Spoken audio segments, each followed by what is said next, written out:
అద్దంకి నియోజకవర్గం నుంచి వచ్చిన అందరికీ కూడా ముందుగా హృదయపూర్వకంగా వెల్కమ్ తెలియజేస్తా ఉన్నా. ఆ నియోజకవర్గంలో మంత్రి గారికి ఉన్నంత వ్యతిరేకత బహుశా ఏ నియోజకవర్గంలో ఇంకొకరికి ఎవరికి ఆ స్థాయిలో వ్యతిరేకత లేదు. చంద్రబాబు నాయుడు గారి మీద తీవ్ర స్థాయిలో వ్యతిరేకత ఈ స్థాయిలో ఉంటే అద్దంకి నియోజకవర్గంలోకి వచ్చేసరికి ఇంకా ఈ స్థాయిలోకి ఇంకా ఎక్కువగా తీవ్రంగా ఉంది. అలాంటి పరిస్థితుల మధ్య ఈసారి ఎన్నికలు జరగబోతూ ఉన్నాయి. ఇలాంటి పరిస్థితుల్లో కూడా ఒక డాక్టరు అశోక్ను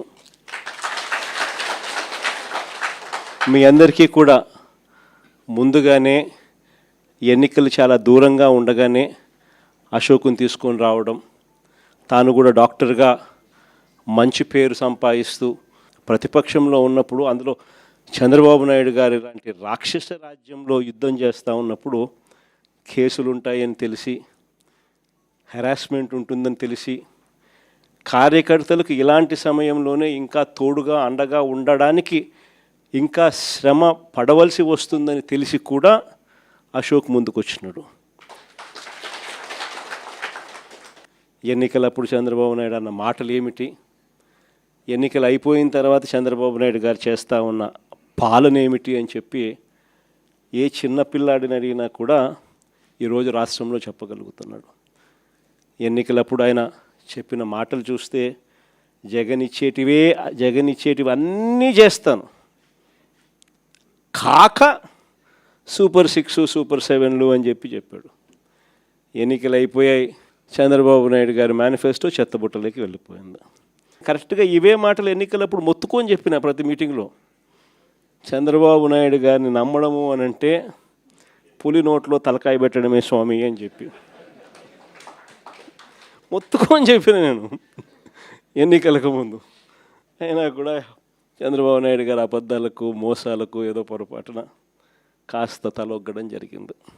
ఈరోజు ఎన్నికలు అయిపోయాయి, 2 ఏళ్ళు అయిపోయింది, 3వ బడ్జెట్ కూడా ప్రవేశపెట్టినాడు. ఇక మిగిలినటి 2 బడ్జెట్లు.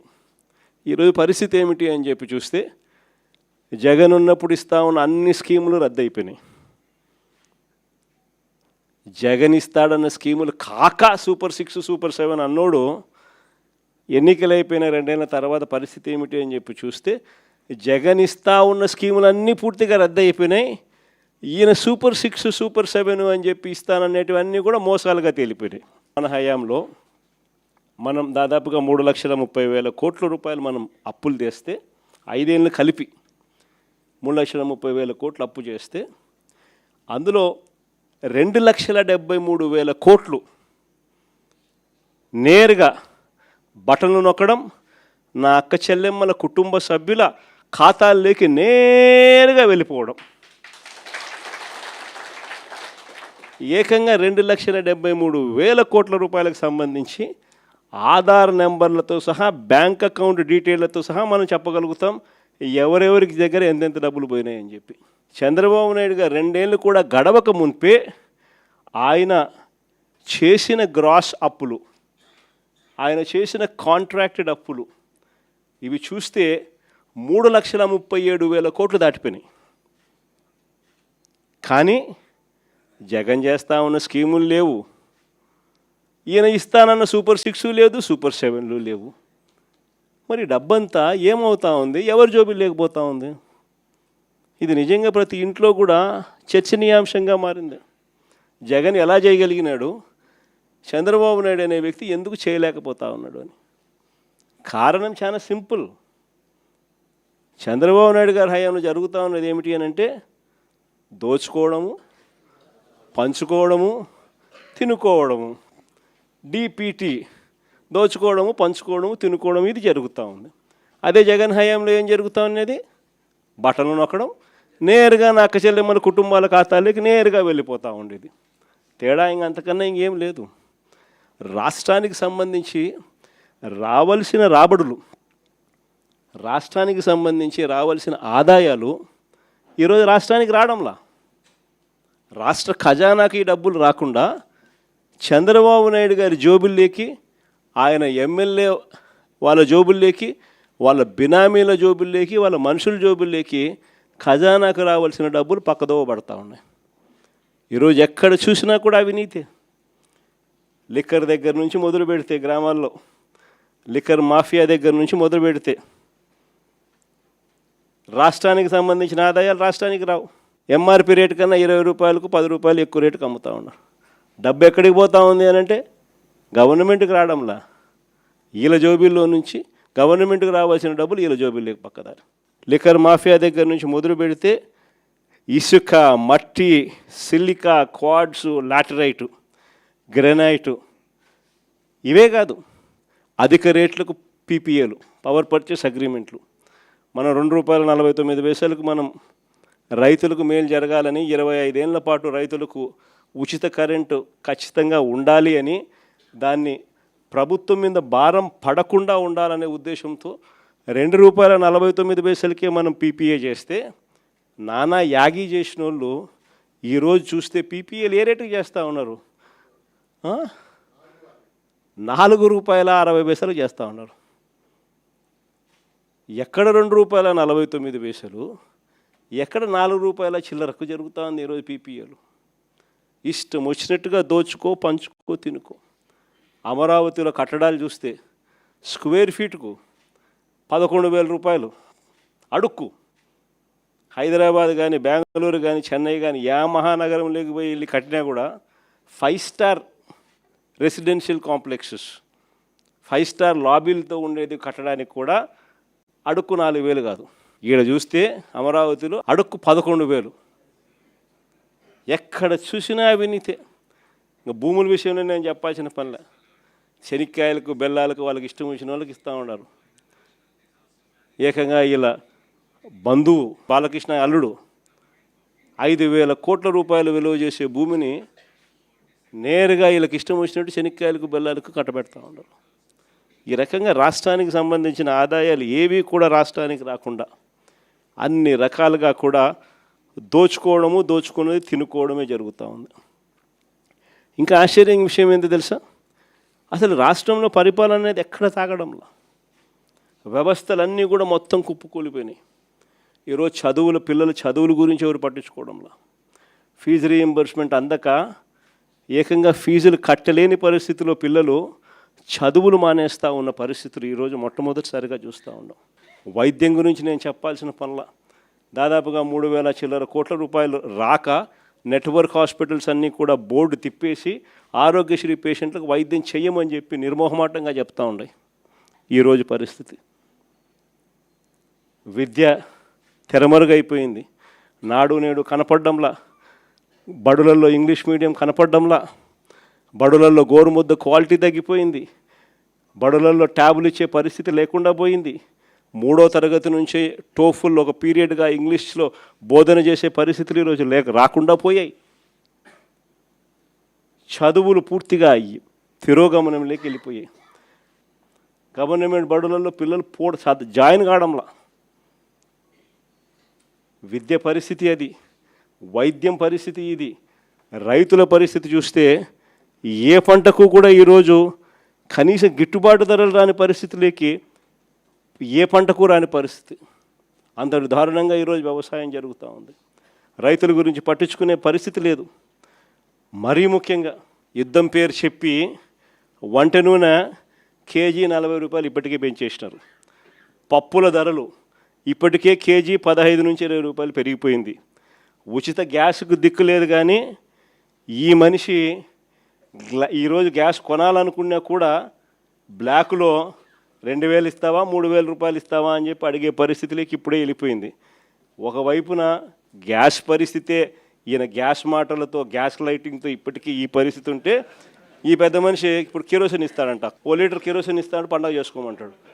అసలు కిరోసిన్ ఇస్తే స్టవ్లు ఆడుండాయి.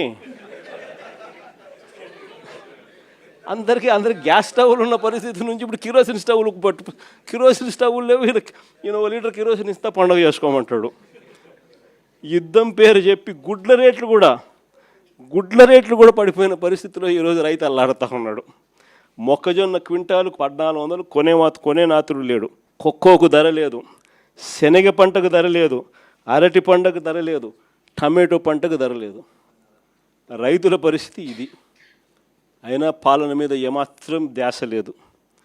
ఈ మనిషి చంద్రబాబు నాయుడు గారి పాలనలో ఈరోజు పాలనంతా ఒకవైపు ఇట్లా కనపడుతూ ఉంటుంది.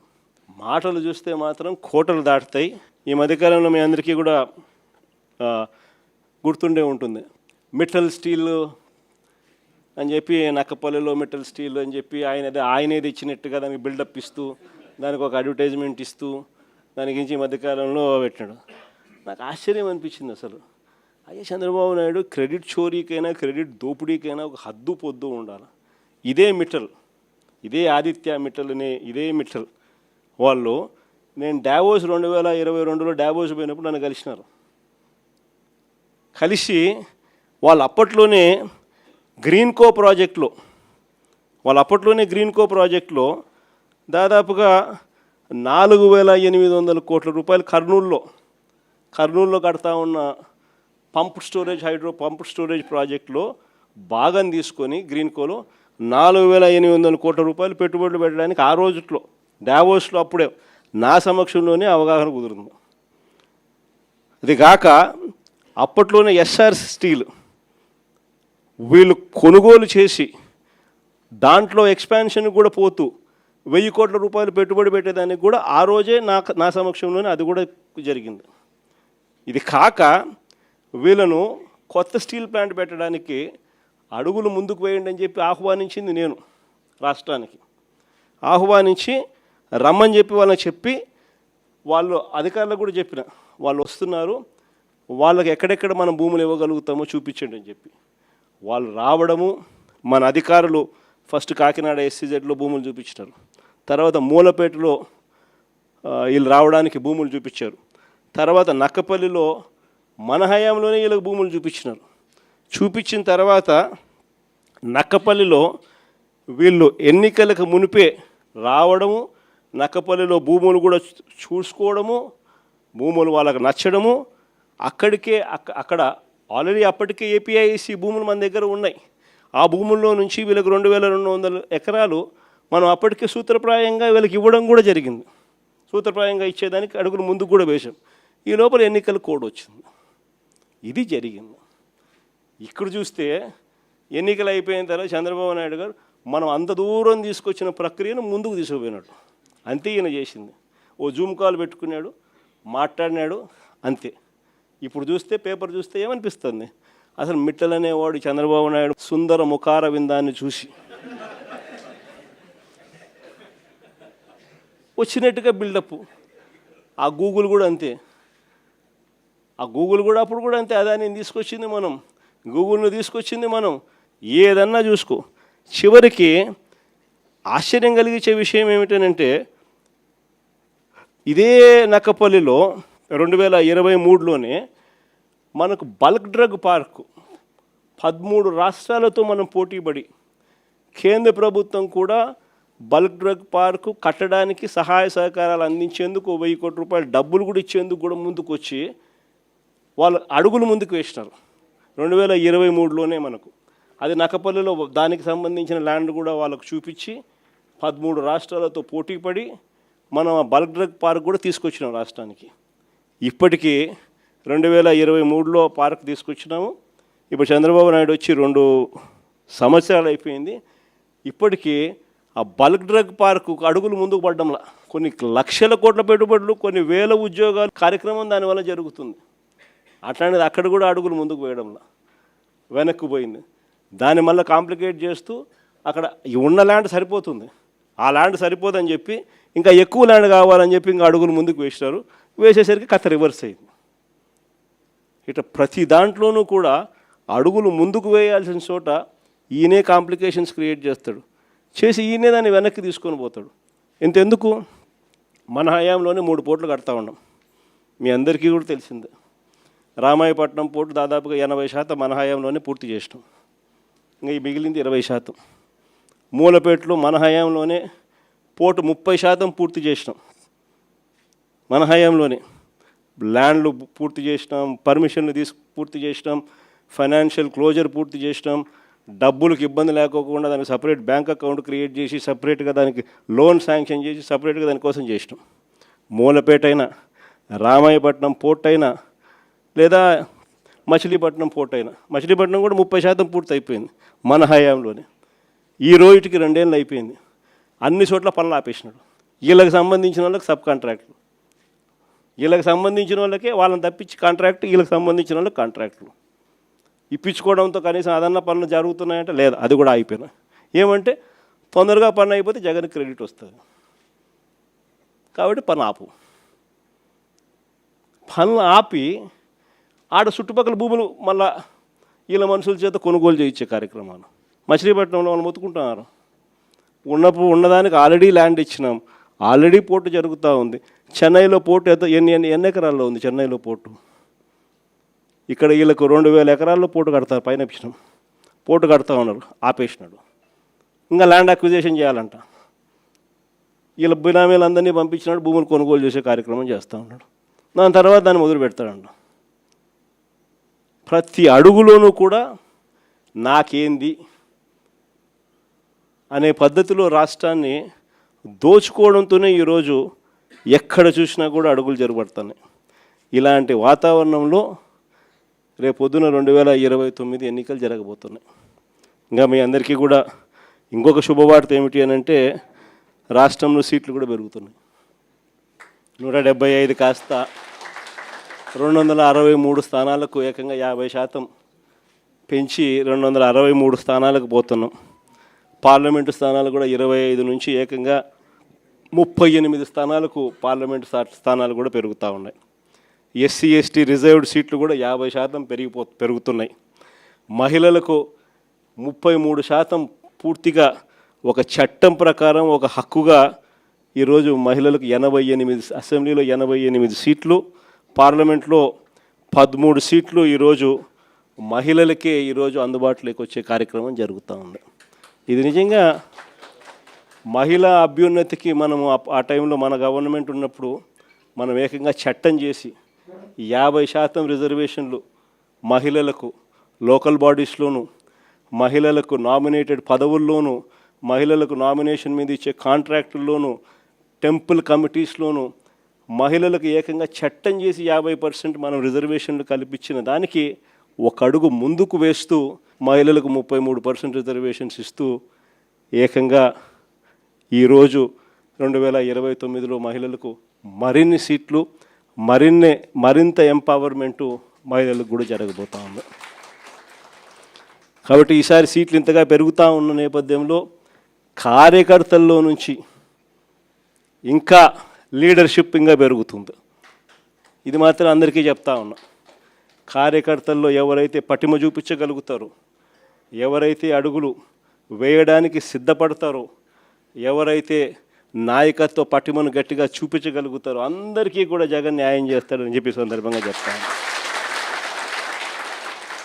ఈసారి జగన్ 2.0లో మాత్రం ప్రతి కార్యకర్తకు చెప్తా ఉన్నాను. బహుశా మనం అధికారంలోకి ఉన్నప్పుడు కోవిడ్ ఉన్నది, మనం అధికారంలో ఉన్నప్పుడు 2 సంవత్సరాలు కోవిడ్ లాంటి విపత్కర పరిస్థితులు ఎప్పుడు ఎదుర్కొని పరిస్థితుల మధ్య బహుశా కార్యకర్తలకు అనుకున్నంత పేరుకు బహుశా నేను న్యాయం చేయలేకపోయి ఉండొచ్చు. పాలన మీద ఎక్కువ ధ్యాస పెట్టాల్సి వచ్చింది, బట్టల మీద ఎక్కువ ధ్యాస పెట్టాల్సి వచ్చింది. కాబట్టి బహుశా అంత ఎక్కువగా చేయలేకపోయి ఉండొచ్చు. కానీ జగన్ 2.0లో మీ అందరికీ కూడా భరోసా ఇస్తా ఉన్నా. జగన్ 2.0లో ప్రజలకు మంచి చేయడమే కాకుండా కార్యకర్తలకు మంచి జరుగుతుంది అని ఖచ్చితంగా చెప్తా ఉన్నా. ప్రజలకు జరిగే మంచి కూడా కార్యకర్తల ద్వారా మీ ద్వారానే జరిగించే కార్యక్రమం కూడా జరుగుతుందని కూడా చెప్తాను. కాబట్టి ఖచ్చితంగా రాబోయేది మంచి రోజులు. చూస్తా కళ్ళు మూసుకొని కళ్ళు తెరిచేసరికి 2 ఏళ్ళు అయిపోయింది. ఇక మిగిలిండేది కేవలం 3 సంవత్సరాలు. ఈ 3 సంవత్సరాల్లో కూడా ఇంకా 1.5 సంవత్సరం ఇలా గడిచిపోయింది అని అంటే ఆ తర్వాత ఎలాగో చివరి 1.5 సంవత్సరం నా పాదయాత్ర కూడా ఎలాగో జరుగుతుంది. ఆ తర్వాత చంద్రబాబు నాయుడు ప్రతిరోజు సినిమా చూపించే కార్యక్రమం ప్రతిరోజు కూడా జరుగుతుంది. కాబట్టి చంద్రబాబు నాయుడు గారు చేసే ఈ రెడ్ బుక్ పాలనైనా, చంద్రబాబు నాయుడు చేసే ఈ అన్యాయాలైనా ఇక టైం దగ్గరకు వచ్చింది. ఆయన గురించి ఇక భయపడాల్సిన అవసరం లేదు. ఆ భయపడే రోజులు ఇంక పోయాయి. ఇక నుంచి చంద్రబాబు నాయుడిని గట్టిగా నిలదీసే కార్యక్రమాలకు శ్రీకారం చుట్టవలసిన రోజులు దగ్గరకు వచ్చినాయని మీ అందరికీ కూడా ఈ సందర్భంగా విన్నవిస్తాను.